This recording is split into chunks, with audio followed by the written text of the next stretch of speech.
ഞാൻ സിനിമയിൽ വന്നിട്ട് 48 വർഷമായി. ഒരു വർഷങ്ങൾ കഴിഞ്ഞാൽ 50 വർഷമായി. ഈ 50 വർഷത്തിനിടയിൽ ആദ്യമായിട്ടാണ് ചിത്രയായിട്ട് ഞാൻ ഷോ ചെയ്യുന്നത്. എവിടെ ആയിട്ട് ഇത്ര നാട്.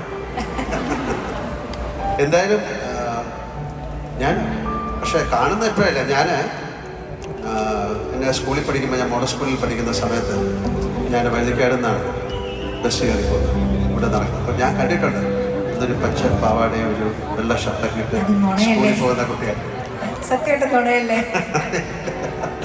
ശരിക്കും എന്നെ എവിടെ വെച്ചാണ് കാണുന്നത്? നമ്മൾ പല അവാർഡ് ഫംഗ്ഷൻസിലും ഞാൻ ദൂരെ വെച്ച് കണ്ടിട്ടുണ്ട്. അടുത്ത് കാണാൻ ഒരു അവസരം ആദ്യം ഉണ്ടായത് ദുബായിലെ തട്ടുകട എന്ന് പറഞ്ഞ ആ ഒരു ഇനോഗ്രേഷൻ ഫംഗ്ഷൻ. പക്ഷെ അന്ന് കാണാൻ പോലും പറ്റിയില്ല. അത്രയ്ക്ക് ക്രൗഡ്, ഭയങ്കര എന്താ മാഡായിട്ടുള്ള ക്രൗഡ് എനിക്ക് കാണാൻ പറ്റിയില്ല. അടുത്ത് കണ്ടത് ക്രിസ്തോത്തം തിരുമേനിയുടെ 100ാം ജന്മദിനത്തിൽ സാറിൻ്റെ ആ ഫംഗ്ഷൻ വെച്ചിട്ടാണ് ആദ്യമായിട്ട് ഞാൻ അടുത്ത് നിന്നത് ഒരു ഫോട്ടോ എടുത്തു.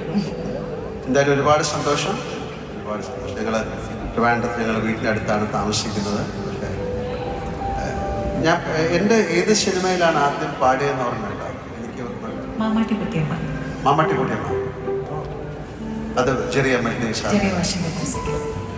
പാട്ട് ആളുരുങ്ങി അരങ്ങൊരുങ്ങി, അതുപോലെ തൈമണി. മാമാട്ടിക്കുട്ടിയമ്മ എന്ന് വലിയൊരു പാട്ടായിരുന്നു, വലിയ സിനിമയായിരുന്നു. ഏറ്റവും അന്നത്തെ കുഞ്ഞുങ്ങളൊക്കെ മാമാട്ടിക്കുട്ടിയമ്മയാകണമെന്ന് ആഗ്രഹിച്ചു.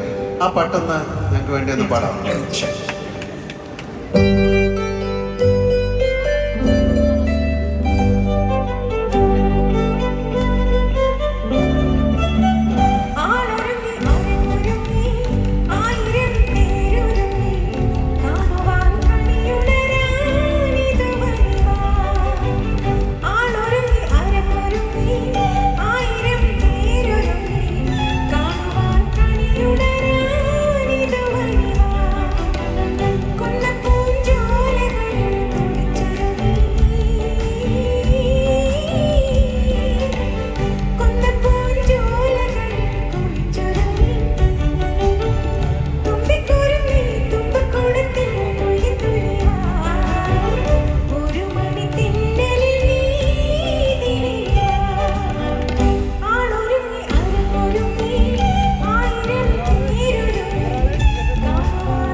ഒരുപാട് ഓർമ്മകൾ എനിക്കുണ്ടാകുന്നു. ഗോപിച്ചേട്ടൻ്റെ എത്രയോ വർഷം മുമ്പുള്ളതാണ് ഇതിൻ്റെ.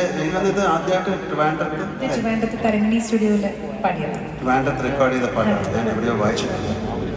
അതുപോലെ മദ്രാസിൽ എൻ്റെ 2ാമത്തെ സിനിമയിലും ഞാൻ ആദ്യം മദ്രാസിൽ റെക്കോർഡിങ്ങിനായിട്ട് വരുന്നത് നിങ്ങളുടെ ഫിലിമിന് തന്നെയാണ്. കളിയിൽ അല്പം കാര്യം. രവീന്ദ്രൻ മാഷ്.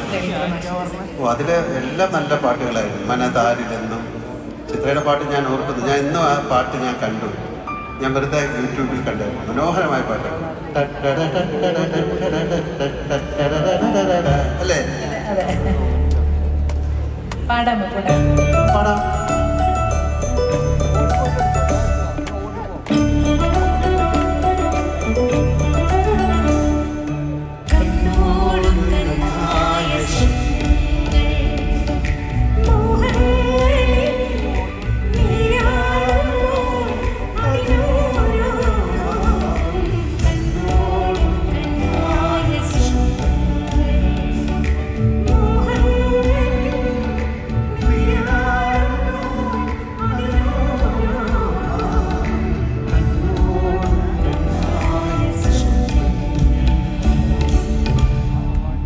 അത് കഴിഞ്ഞ് രവീന്ദ്രൻ മാഷ് എത്രയോ വലിയ പാട്ടുകളാണ് ചിത്ര പാടിയിരിക്കുന്നത്. ശരിക്കും പറഞ്ഞാൽ മ്യൂസിക്കലി വളരെ റിച്ച് ആയിട്ടുള്ള ഒരുപാട് പാട്ടുകൾ ഞങ്ങളുടെ സിനിമയ്ക്കാണ് പാടിയിട്ടുള്ളത്. രവീന്ദ്ര മാഷിൻ്റെ ആണെങ്കിലും ജോൺസൺ മാഷിൻ്റെ സംഗീതത്തിലാണെങ്കിലും എൻ്റെ മ്യൂസിക് ഓറിയൻറ്റഡ് സബ്ജക്ട്സ് കൂടുതൽ. എനിക്കത് ഒരുപാട് ഭാഗ്യമുണ്ടായിട്ടുണ്ട് അവരുടെയൊക്കെ സിനിമകളിൽ പാട്ടുകൾ പാടാൻ. ഞാൻ രവീന്ദ്രൻ മാഷിൻ്റെ ഇപ്പം നേരത്തെ പാടിയ പാട്ടൊക്കെ രവീന്ദ്രൻ മാഷ് നീ അറിഞ്ഞോ മേലെ മാറ്റി. അത് കഴിഞ്ഞ് പ്രിയദർശൻ്റെ സിനിമകളിൽ ഒരുപാട് ചിത്രപ്പാടി. കാര്യം പ്രിയൻ അന്ന് സിനിമകളിൽ പിന്നെ പാട്ടുകൾ ചിത്രീകരിക്കുന്നതിന് ഭയങ്കര ഒരു പ്രത്യേക കഴിവുള്ള ആളാണ്. പ്രിയൻ്റെ ആദ്യത്തെ സിനിമ ഞാനാണ് ചെയ്തത്. ഇപ്പം ഞാൻ പ്രിയൻ്റെ 100ാമത്തെ സിനിമയെ ഞാനാണ് ചെയ്യുന്നത്. ഒരു പക്ഷേ അതൊരു ലോക റെക്കോർഡായിരിക്കും. ഒരു ഡയറക്ടറും ആക്ടറും ആദ്യത്തെ സിനിമ ചെയ്യുന്നു, അതേ ആൾക്കാർ തന്നെ 100ാമത്തെ സിനിമ ചെയ്യുന്നു. അങ്ങനെയാണെങ്കിൽ പ്രിയൻ്റെ എനിക്ക് ഏറ്റവും ഇഷ്ടമുള്ളൊരു പാട്ട് ഒന്ന് പാടാം.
ഞാൻ ചിത്രയിൽ ചോദിക്കാം, എത്രയോ 30,000-ൽ കൂടുതൽ പാട്ടുകൾ പാടിയിട്ടുണ്ട്, എത്രയോ നാഷണൽ അവാർഡ്സ്, എനിക്ക് തന്നെ അറിഞ്ഞൂടാ എത്രയോ സ്റ്റേറ്റ് അവാർഡ്സ്.